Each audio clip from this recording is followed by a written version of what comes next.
오늘 저와 여러분들이 역대하를 이제 생각해 보려고 합니다. 역대상을 할 때 제가 미리 언급해 드린 것처럼 도대체 역대기라는 이 성경을 지금 받고 있는 사람들은 누군가? 바로 그 사람들은 바벨론에서 포로 생활을 다 마친 다음에 자기의 본국 예루살렘으로 돌아온 사람들이었습니다.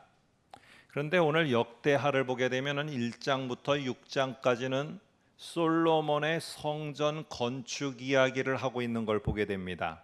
이 말인즉슨 오늘 올라온 사람들 앞에 귀환해서 예루살렘에 올라와서 보니까 예루살렘은 황폐되어져 있고 예루살렘에 남아 있었던 사람들은 가난 속에서 허덕이고 있고, 그러면서 자기들도 물론 은과 금을 가지고 여러 가지의 재료를 가지고 올라왔지만은 자신들이 무너진 성벽과 그리고 파괴된 성전을 갖다가 다시 지어야 되는, 그러면서 예루살렘이라는 도시를 갖다가 다시 세워 올려야 되는 이러한 상황에 직면하게 되었는데, 자신들의 여건과 자신들의 능력과 가지고 있는 것으로서는 이것을 감당하기가 너무 버거운 것입니다.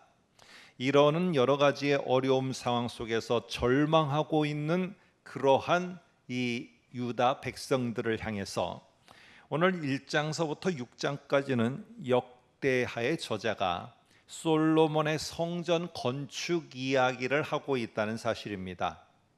여러분과 제가 궁금하죠. 솔로몬이 성전을 잘 지었다는 이 이야기가 없고 가난하고 가지고 있는 능력이 부족하고 그러나 내 앞에 직면한 감당해야 될 일은 너무나 커서 절망하고 있는 포로 귀환의 유다 백성들에게 어떠한 위로가 되었을까? 내가 가지고 있는 역량과 내가 가지고 있는 재물과 내가 가지고 있는 상황은 여의치 않은데 나에게 너무나 버거운 일을 맞닥뜨리고 있는 저와 여러분들에게 도대체 솔로몬의 다른 이야기도 아니라 성전을 건축하는 이 이야기가 내 자신에게 어떤 위로와 힘이 된단 말인가? 오늘 저와 여러분들이 한번 같이 생각해 보려고 합니다. 하나님께서는 솔로몬이 자신의 요청에 따라서, 특별히 하나님이 솔로몬에게 말합니다. 내가 너에게 뭘 하여 주기를 원하느냐라고 했더니 솔로몬은 부와 재물과 영광보다는 하나님의 백성을 올바로 통치할 수 있도록 지혜와 지식을 주십시오라고 이렇게 하나님께 간청을 합니다. 그랬더니 하나님께서 그 간청의 내용을 듣고 1장 11, 12절에 보면은 이렇게 답변을 하십니다. 한번 볼까요? 오직 내가 네게 다스리게 한 내 백성을 재판하기 위하여 지혜와 지식을 구하였으니, 그러므로 내가 내게 지혜와 지식을 주고 플러스로다가 또 복을 줄 터인데, 그게 바로 무엇이냐면은 부와 재물과 영광도 내가 너에게 주리라 하고 이렇게 하나님이 약속을 주셨습니다. 자, 우리는 하나님의 약속을 기억합니다. 하나님이 솔로몬에게 부와 재물과 영광도 더불어서 주신다. 그러니까 우리의 지금 관심은 어디에 다 포커스가 되어 있느냐 하면은 하나님이 주시는 그 부와 재물과 영광이 뭘까? 영광과 재물과 부가 뭘까? 여기에 딱 꽂혀 있으니까 14절부터 16절까지에 보면은 솔로몬이 부귀영화를 얻게 되어졌던 그 장면을 묘사하게 됩니다. 한번 보시면 이렇게 말합니다. 솔로몬이 병거와 마병을 모으매 병거가 1,400대요 마병이 12,000명이라 병거성에 두고 예루살렘 왕에게도 두었으며, 왕이 예루살렘에서 은, 금을 얼마나 많으면, 은과 금이 많으면 돌같이 흔하게 여길 정도로 이렇게 은과 금을 갖다가 모으게 되었습니다. 자, 이렇게 모으고 백향목이라는 아주 값비싼 그러한 제목을 갖다가 뭐와 같이 보이느냐? 평지의 뽕나무같이 많게 하였더라. 솔로몬의 말들은 애굽과 구해에서 사들였으니 라고 이렇게 말합니다. 이 솔로몬이 얼마나 참 부귀영화가 풍부해졌는가를 알 수 있습니다. 그러니까 우리는 이렇게 생각을 하는 거죠. 하나님이 앞에서 12절에 부와 재물과 영광을 주신다고 했으니까, 그러니까 오늘 14절서부터 16절에 나오는 이 모든 거는 하나님이 부와 재물과 영광으로 지금 솔로몬에게 준 것이다 라고 이렇게 우리는 이어서 읽으면서 생각을 하게 되어집니다. 여러분, 그런데 한번 생각을 해보세요. 지금 우리가 비록 가지고 올라오긴 했지만은 우리의 여력과 우리가 가지고 있는 것으로는, 우리의 이 가난한 현실로는 성벽과 특별히 하나님의 성전을 짓는다는 게 너무너무 버거운 일이에요. 그런데 지금 솔로몬은 너무나 많은 것들을 갖고 있어요. 그래서 솔로몬은 많은 것들을 가지고 지금 성전을 건축했다는 이야기를 하면은, 여러분들이 만일에 그런 거를 듣는다면은 나는 능력이 좀 부족한 것 같고, 나는 가진 것이 좀 없는 것 같고, 내 자녀는 그렇게 넉넉한 역량이 있는 것이 없는 것 같은데, 누군가 그러는 거죠. 하나님이 나에게 이런 재물을 주고 우리 아이에게 이런 길을 열어주고 이런 것도 주고 저런 것도 줘서 나의 자녀들이 이렇게 하나님을 위해서 이런 일들도 해나간다. 그리고 이런 일들도 계획해낸다. 나도 지금 하나님이 주시는 여러 가지의 좋은 이러한 것들을 통해서 나는 이렇게 모든 걸 준비해가고 있다라고 그 소리를 들으면은, 여러분, 그게 여러분에게 용기를 얻게 하고 힘을 얻게 합니까? 아닙니다. 더 좌절하게 만들어요. 왜 나는 없는 거지? 왜 나는 가진 것이 이 정도밖에 안 되는 것이지? 왜 나는 안 되고 있는 것이지? 그런 나에게 이 성전을 건축하라니, 이게 가능하겠어? 이게 더 어렵고 힘든 일인데, 오히려 이 성전 건축 이야기에 있어서 솔로몬이 하나님으로부터 부와 재물과 영광을 얻어서 이렇게 14에서 16절까지 많이 얻어서 그걸 가지고 성전을 건축했다라고 하면은요, 오늘 듣는 사람들은 더 좌절할 거예요. 나는 없는데, 나는 이런 스펙도 없고 이런 가진 것도 없고, 나는 내 부모가 가진 무엇도 없는데 내 앞길은 어떻게 나아갈 수 있단 말인가? 솔로몬은 아버지가 가진 것도 있었고 내가 지금 가진 것도 있고 내가 할 수 있는 능력도 있기 때문에 그 일을 하고 있지만, 나에게는 없는데 내가 그 일을 할 수 있단 말인가? 더 좌절할 것입니다. 그렇다면은 오늘 도대체 하나님께서 솔로몬에게 부와 재물과 영광을 준다는 이야기를 하고, 그 다음에 우리는 봐라, 솔로몬이 이러한 부귀영화를 얻었다, 여러분, 이렇게 이해하려고 합니다. 그런데 다시 한번 14, 16절까지를 보면은, 한번 띄워봐 주시면은, 여기에 보면은요, 여기 어디도 하나님이 주셨다라고 말하는 내용이 없습니다. 보세요. 어디 하나님이 주셨다, 하나님이 약속한 그 복을 주셨다라고 얘기한 데가 없어요. 반대로 뭐가 있느냐? 다 솔로몬이 했다라는 이야기만 나옵니다. 솔로몬이 모았고 솔로몬이 어디에다가 두었고, 심지어는 솔로몬이 군대, 이 전쟁에 쓰기에 용이한 말들을 이집트까지 사람을 보내서 사들였다라는 말을 하고 있어요. 이러한 솔로몬의 행위가 결국 하나님의 복일까요? 한번 기준점을 볼까요? 하나님이 가나안 땅에 들어가는 백성에게 이렇게 말했습니다. 너희가 혹시 가나안 땅에 들어가면은 거기서 왕을 세워야 될 때 왕들은 이런 것들은 절대 하지 말아라 하면서 신명기에 하지 말아야 될 내용들을 말합니다. 한번 신명기 17장 16, 17절을 볼까요? 거기서 이렇게 말합니다. 그는 병마를 많이 두지 말아라. 병마를 많이 얻으려고 그 백성을 애굽으로 돌아가게 해서 애굽 땅에 가서 병마 많이 사갖고 오지 말아라. 그에게 아내를 많이 두어 그의 마음이 미혹되게 하지 말 것이며 자기를 위하여 은과 금을 많이 쌓지 말 것이니라 고 말합니다. 그런데 지금 솔로몬은 하나님이 하지 말라는 것을 하고 있어요. 여기에 하나님이 복입니까? 아닙니다. 하나님의 오히려 불순종이고 지금 솔로몬은 이런저런 것 속에서 모으기를 많이 했습니다. 모으기를 많이 했고 모으는 것이 거기에 충분히 이루어졌어요. 근데 여러분, 오늘 1장 12절에 보게 되면은 하나님께서 무엇을 하느냐? 지혜와 지식도 주지만 부와 재물과 영광인데, 이게 부와 재물과 영광이 포커스가 아니라 누가 주느냐예요. 누가 주느냐. 하나님은 내가 너에게 준다는 것을 상기시킵니다. 내게 무슨 부와 영광이 하나님이 줄까가 아니라 그걸 주는 주체가 누군지를 잊어버리지 말으라는 거예요. 하나님이라는 거예요. 그런데 솔로몬은 자신이 힘이 생겼다고 은과 금을 돌같이 여길 정도로 많은 걸 모았습니다. 수많은 재물을 모았습니다. 그리고 아마 성경에는 없지만 말을 했다면은 하나님이 내게 이렇게 복을 줬다라고 말할 것입니다.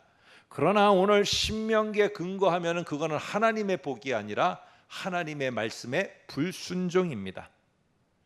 여러분, 이렇게 지금 모든 부귀 영화를 누리고 얻은 솔로몬이 지금 성전을 건축하는 이야기가 나오고 있습니다. 2장에서는 성전을 건축하는 준비를 하는 장면이 나오고 3장서부터는 성전을 짓는 이야기가 나옵니다. 그런데 2장 1절을 한번 보시기 바랍니다. 2장 1절 한번 보세요. 솔로몬이 여호와의 이름을 위하여 성전을 건축하고 자기 왕위를 위하여 궁궐 건축하기를 결심하니라 라고 말합니다. 여기 보면은 누가 핵심입니까? 하나님이 솔로몬에게 명하셔서 이런 말이 아니고 솔로몬이 자기 주도적으로 지금 하나님 여호와의 이름을 위하여 성전을 건축하는 겁니다. 왜 이 말을 강조하느냐? 나중에 성전을 완성하게 되어지는 6장에 가서는 이 고백이, 이 말이 바뀌게 되어지기 때문에 그렇습니다. 여러분, 잠시 이것은 고대 근동의 이 성전, 신전 짓기와 좀 같이 생각을 해볼 필요가 있어요. 당시 고대 근동 지역에서 신전은요, 그 지역의 그 신들이 사는 집입니다. 집. 그 신이 사는 집이에요. 그러다 보니까 그 신이 크고 위대하다는 증거는 뭐냐면은 신이 사는 신전을 크게 지어야 되는 것입니다. 그러니까 신전 크기 이꼬르, 바로 신의 크기입니다. 그래서 신전을 갖다 왕들은 아주 규모가 크게 화려하게 지었습니다. 그래야만 그 신전 안에 있는 신이 크고 위대하다는 증거이기 때문에 그랬어요. 그래서 위대한 신이 되기 위해서는 위대한 신전이 있어야 되는 것입니다. 이거는요, 모든 나라가 공통 분모인 거예요. 그래서 그 위대한 신이라고 인정을 받으면은 위대한 신이 세운 왕 자신도 어떻게 되느냐? 크고도 위대한 왕이 되어집니다. 그렇게 크고 위대한 왕이 되어진 그는 사람들한테 도저히 자기에게 도전하지 못하도록 그러한 걸 증명해 보여야 되는데, 그 증명하기 위한 도구가 왕궁을 크게 짓는 것이었습니다. 자, 그러면 1절에서는 솔로몬이 뭘 준비하고 있습니까? 여호와를 위하여 성전을 내가 짓고자 한다라고 했는데, 과연 그것은 하나님이 말씀하신 대로 성전을 짓고자 하는 것인가? 아니면 고대 근동 속에 있는 다른 나라들이 신의 크기를 증명하는 방법이 신전을 크게 짓는 것이라는 이거에 동화되어서 지금 솔로몬이 하고 있는가? 솔로몬은 마음속의 계획이 동화되어서 하고 있습니다. 한번 근거를 볼까요? 분명히 여호와를 위하여 한다고 그러면은 여호와께서 내게 어떻게 지으라고 하시는지 말씀을 들어야 되는데, 2장 5절을 볼까요? 이렇게 말합니다. 내가 건축하고자 하는 성전은 뭐라고 하느냐? 커야 된다 라고 말하는 거예요. 커야 된다. 왜냐? 우리 하나님은 모든 신들보다 크기 때문이다.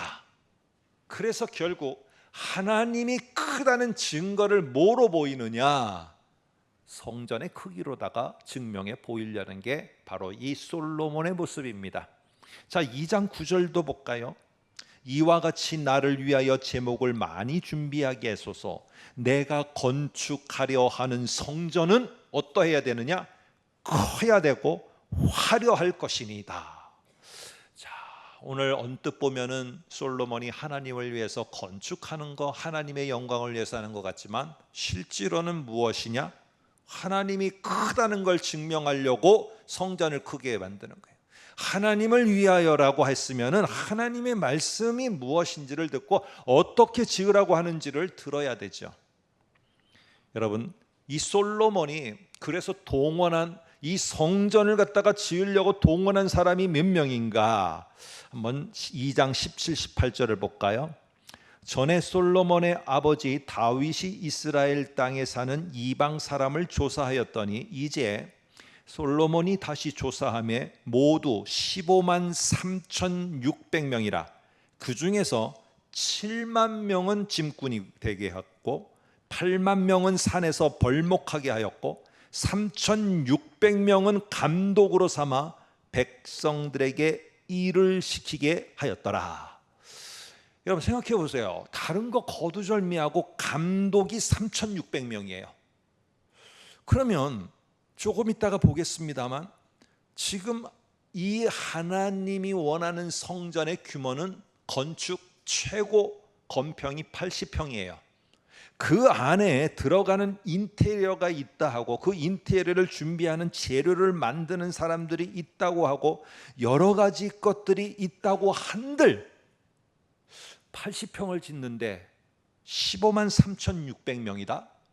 이게 과연 80평 규모를 짓고자 하는 솔로몬의 마음이었겠는가? 한번 비교를 해볼까요? 그 당시에 있어서 이집트의 가장 거대한 피라밋을 만드는데 걸리는 시간이 기초공사 포함해서 30년입니다. 근데 30년 동안에 피라밋을 건축하기 위해서 총 동원한 가장 많이 동원된 인원이 3만 명입니다. 당시에 아시리아가 통치하고 있을 당시 아수르라는 나라가 제국을 이루고 있을 때 모든 주변 나라들이 아수르를 넘보지 못하도록 아수르의 신의 위대함을 증명해 보이기 위해서 아수르의 한 왕이 신전을 짓고 도시를 건설하고 자기의 왕궁까지 건설하면서 이 모든 것을 마친 다음에 글로다가 남겼습니다. 그 아수르의 왕이 어떻게 정말로 크게 했는가?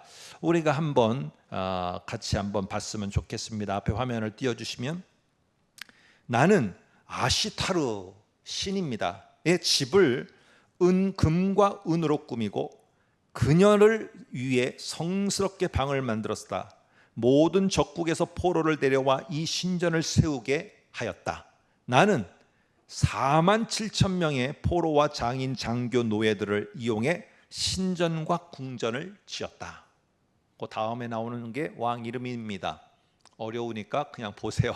제가 읽으려고 했더니 막 어렵더라고요. 아슈르 나시르 8 2세. 예. 여러분 여기 보세요. 이러한 거대한 도시와 왕궁과 그리고는 신전을 짓는데 총 동원된 인원이 4만 7천 명이에요. 그러면 도대체 15만 3,600명을 동원한다면은 여러분과 저는요 상상할 수 없는 규모를 갖다가 솔로몬은 머릿속에 계획을 가지고 있는 것입니다. 이 지금 이런 정도로 해야지만 하나님은 위대하다는 게 증명이 된다는 거예요. 이게 지금 솔로몬이 자기 마음에 가지고 있는 계획입니다. 그런데 이 솔로몬의 이 거대한 비전과 이 꿈과 계획 앞에 또 다른 것이 손에 쥐어져 있었어요. 이게 바로 뭐냐면은 너의 꿈과 계획과 너가 지금 소망하고 있는 것은 어마어마한 고대 근동에서 이전도 이 앞으로도 없을 그러한 성전 짓기냐? 그런데 네 손에 지금 뭐가 들려져 있느냐? 그 손에는요 하나님이 다윗을 통해 넘겨준 이 성전의 크기의 설계도가 그 손에 쥐어져 있습니다. 한번 역대상 28장 19, 20절을 볼까요? 이렇게 말합니다. 다윗이 이르되 여호와의 손이 내게 임하여 이 모든 일의 설계를 그려 나에게 알려주셨느니라. 또 그의 아들 솔로몬에게 이르되 너는 강하고 담대하게 이 일을 행하라 라고 말합니다. 여러분, 하나는 나의 거대한 능력이 있어요. 나에게는 재물도 있어요. 나에게는 일꾼도 15만 3,600명이라는 어마어마한 사람들도 있어요. 아니, 이런데 내가 이 소소하고 보잘것없는 일, 이거는 아니라는 나의 굳은 마음과 결심과 계획이 있어요. 그런데 내 손에는 들려진 거는 다윗으로부터 내가 받은, 아버지로부터 받은 하나님이 원하는 설계도가 있어요. 그 규모는 어느 정도일까? 역대하 3장 3절 4절을 보면은 솔로몬이 하나님의 전을 위하여 놓은 지대는 이러하니 옛날에 쓰던 자로 길이가 60규빗이요 너비가 20규빗이며 그 성전 앞에 있는 낭실의 길이가 성전의 너비와 같이 20규빗이요 높이가 120규빗이니, 아까 말씀드린 것처럼 이 건평은 80평입니다. 최대. 그 옆에 주변에 다른 게 있다 할지라도 지금 이 솔로몬은 너무나 큰 도전을 받고 있는 거예요. 너무 힘든 거예요. 어떤 것 때문에 힘드냐? 솔로몬은 크게 하고 싶은 거예요. 솔로몬은 크게 만들고 싶은 거예요. 그런데 하나님이 솔로몬에게 도전을 하고 있어요. 소소하게 만들라고 소소한 일을 맡기는 거예요. 반대로 이 이야기를 듣고 있는 지금 유다의 백성들, 포로에서 돌아온 사람들은 우리는 가진 게 없어, 할 수도 없어, 정말로 이걸 감당할 수 없어요. 그런데 솔로몬은 저렇게 많은 것을 갖고 했고 저렇게 많은 것을 가지고 했는데 우리는 아무것도 없어. 그러니까 이 사람들은 무슨 도전을 받고 있느냐? 우리는 가진 것도 없고 일할 사람도 부족하고 내 능력도 안 되기 때문에 우리는 할 수 있을까? 포기하는 것입니다. 이게 지금 그들에게는 도전이에요. 어떤 사람은요, 내가 뭔가만 하면은, 뭔가만 마치면은, 뭔가 내가 졸업만 하면은, 내가 어떤 일을 위해서 생각만 하면은 막 그 큰 꿈과 비전과 계획이 하나님 앞에서 이루어져 나갈 것 같아요. 근데 하나님은요, 정말 소소한 일을 맡길 때가 있어요. 나는 이만한 걸 생각하고 있는데 저기 가서 개천이나 치워라. 이게 나에게는 엄청난 스트레스며 도전입니다. 내가 그 말을 따라 해야 되는 것인가? 아니, 내가 이 정도밖에 안 됐는가? 아니, 하나님, 난 다 준비되어 있는데 왜 나에게 이런 데로 보낸 거예요? 왜 나를 이런 일만 시키는 거예요? 나는 할 수 있다니까요. 이런 도전 앞에 우리는 어떻게 할까? 반대로 하나님은 나에게, 나는 능력도 없고 나는 많이 배운 것도 없고 나에게는 가진 재물도 없는데 하나님은 내가 생각할 수 없는 어마어마한 것들을 나에게 맡기는 거예요. 그럴 때 우리는 어떻게 반응하느냐? 하나님, 이건 나 못합니다. 이거는요, 제 처지를 알지 이거는 내가 못하는 거예요. 이렇게 우리는 반응합니다. 그래서 사람들은 이게 심리학이나 리더십 훈련이나 여러 부분에서 이 원리를 많이들 적용합니다. 그게 바로 뭐냐면은 자극과 반응의 관계입니다. 어떠한 자극을 사람이 딱 받으면은 반응이 딱 거기에 나오게 되어 있습니다. 하나님께서 모든 것을 크게 준비하고 있는 솔로몬에게 소소한 80평의 성전을 설계도로 줬을 때 이거는 자극입니다. 이럴 때 솔로몬은 그 자극 앞에서 반응을 해야 되는 것입니다. 이 귀환에서 돌아온 백성들에게, 아무것도 없는 자들에게 너는 이런 큰 일을 해라. 성전과 성벽을 재건하고 도시를 건설해라. 나는 못하겠습니다. 나는 못할 것 같습니다 하는 그들에게는 없고 가진 것이 부족하고 할 수 없는 그런 상황에서 하라고 하는 것이 그들에게 도전입니다. 이게 자극이에요. 그때 반응을 합니다. 외부 환경에서 발생하는 변화나 사건이 개인의 행동이나 감정의 변화로 이어지는 과정이 자극과 반응의 관계입니다.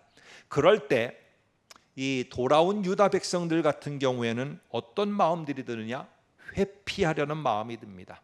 막 나에게 다가오는 자극의 강도가 너무 커요. 그러면 어떻게 하느냐? 그거 안 하려는 이유 만듭니다. 이유 만들어요.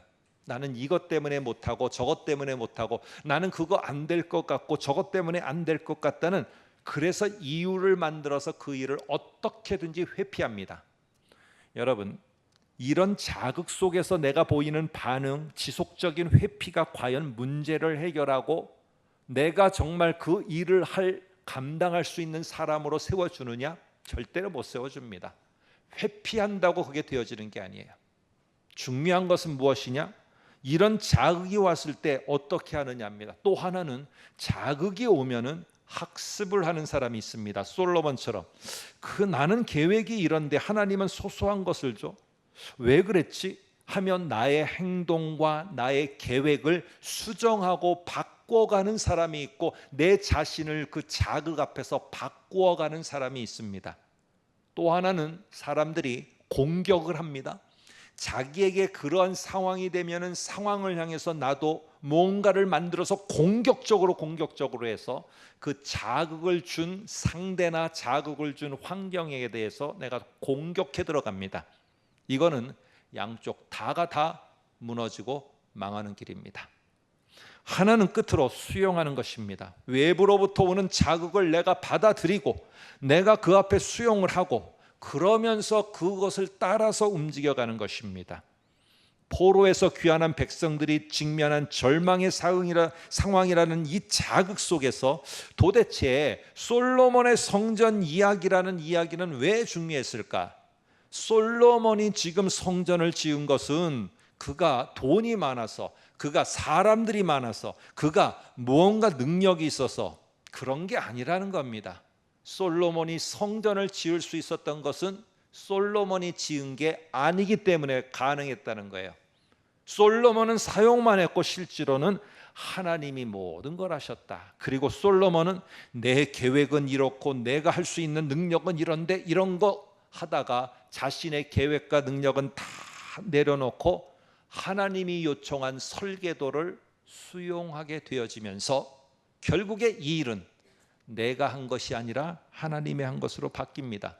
여러분, 그래서 2장에서 보면은 준비한 거는 어마어마한, 우리의 지금의 생각으로는 어느 정도 규모인지 감당할 수 없고 우리가 가늠할 수 없는 정도의 규모입니다. 그런데 3장에 실제로 그 성전을 짓게 되는 그 과정에서는 어떻게 되느냐? 한번 4장 7절 20절을 앞에 보시기 바랍니다. 거기에 보면 반복되는 단어가 이 솔로몬이 규례대로라는 말을 합니다.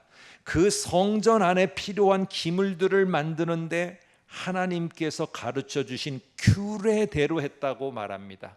자기의 계획과 자기의 생각대로 한 것이 아니에요. 그리고는 모든 성전을 짓기를 마친 다음에 6장 10절에서는 이렇게 말합니다. 이제 여호와께서 말씀하신 대로 여호와 하나님이 다 완성하셨도다. 2장 1절에 준비할 때는 솔로몬이 하나님을 위하여 뭘 하고 솔로몬 그가 뭐를 한다고 하다가 마지막 다 완성된 6장에서는 솔로몬이 뭐라고 말했느냐? 내가 하나님의 은혜로 이 큰 과업을 마쳤노라. 이렇게 말하지 않아요. 뭐라고 말하느냐? 여호와께서 말씀하신 대로 다 이루셨도다. 이 내가 돈이 있고 없고가 아니고 내가 금은 보화가 있고 없고가 아니고 너희 귀한한 백성들이여, 솔로몬처럼 뭔가 권세가 있고 없고가 아니라 사람이 있고 없고가 아니라 그거를 누가 했느냐가 너희들에게 확신이 있어야 된다. 솔로몬은 결국에 시작은 나로부터 시작했지만 마지막에는 여호와께서 이루셨도다라는 게 그의 결론이었다. 너희가 사람이 없냐? 너희가 가진 것이 없냐? 너의 능력이 없어서 그 일을 못한다고 하느냐? 네가 하려고 하는 것이기 때문에 그렇다. 그것은 네가 하는 게 아니라 하나님이 하신다.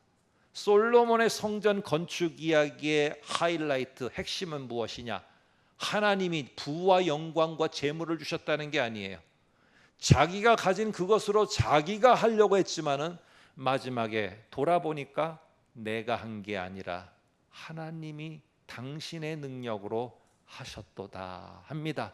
그래서 이거를 이스라엘 백성들이 반드시 기억하도록 하기 위해서 솔로몬이 기둥 2개를 갖다가 거기에 세우게 됩니다. 한번 3장 17절을 볼까요? 이렇게 말합니다. 그 2 기둥을 성전 앞에 세웠으니 왼쪽에 하나요 오른쪽에 하나라. 오른쪽의 것은 야긴이라 부르고 왼쪽 것은 보아스라 불렀더라.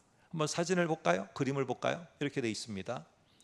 이게 성전이고 예전에 이런 말들을 들었어요. 우리는 교회의 기둥과 같은 존재입니다. 우리는 다 야긴과 보아스와 같은 교회의 기둥 같은 존재입니다. 이 말은 올바른 표현 같지는 않습니다. 이 표현을 하게 되면 그 기둥은 천장을 받들고 있는 기둥입니다. 그런데 야긴과 보아스는 천장을 받들고 있는 기둥이 아니에요. 지금 현대로 보면은 대형 건물을 지은 다음에 그 대형 건물 앞에다가 이런 조각상들 하나를 이렇게 기념으로 해놓지 않습니까? 무슨 의미가 있겠죠. 그 조각상을 그 앞에다가 해놓은 것은 이것처럼 이 성전 앞에 의미를 둔 2 기둥을 둔 것입니다. 그리고 2 기둥의 중요한 기능은 저 성전을 떠받치고 있는 게 아니고요, 성전을 앞에서 인도해 가는 것입니다. 그런데 그 뜻은 무엇이냐면은 야긴은 그가 세우시리라, 보아스는 그에게 그럴 만한 능력이 있다. 여기서 그는 하나님이십니다. 결국에 이 솔로몬이 2 기둥을 통해서 말하고자 하는 것은, 그의 후배들과 후손들에게 말하고자 하는 것은, 이 성전은 나의 부와 재물과 왕국의 위세가 이것을 지은 것이 아니요, 바로 하나님께서 이 성전을 지으시고 하나님은 그런 성전을 지으실 만한 능력이 있는 분이셨도다 하며 모든 자들이 알고, 그런 능력의 하나님이 그 일을 우리들 앞서서 인도해 가면서 하시고 있다. 너희들 어떤 일을 만나도 누가 하시느냐? 그분이 하신다. 야긴, 누가 그 능력이 있느냐? 그 일을 행하시는 하나님이 그 능력이 있으신 분이다. 보아스, 이거를 절대 잊지 말라고 2 기둥을 세웠습니다. 포로에서 돌아온 자들은 솔로몬 때처럼 재물도 없고 사람도 없고 그러니까 하지 못한다. 솔로몬의 성전 건축 이야기는 너희가 무엇이 없고 해서 그것이 안 되는 게 아니고, 솔로몬 때는 있고 해서 된 것이 아니라, 솔로몬이 분명히 우리들에게 남겨주지 않느냐? 그것은 우리의 앞서 행하시는 하나님이 하시는 것이고, 하나님은 그것을 하실 만한 능력의 하나님이라는 것을 너희는 굳게 알아라. 그리고 너희들이 해야 될 것은 그런 하나님을 신뢰하며 나가는 것이다. 여러분, 우리 모두가 무언가를 가졌는가 갖지 못했는가 때문에 그걸 못하고 있습니까? 하나님이 당신의 능력으로, 당신이 가진 능력으로 우리 앞서 행하십니다.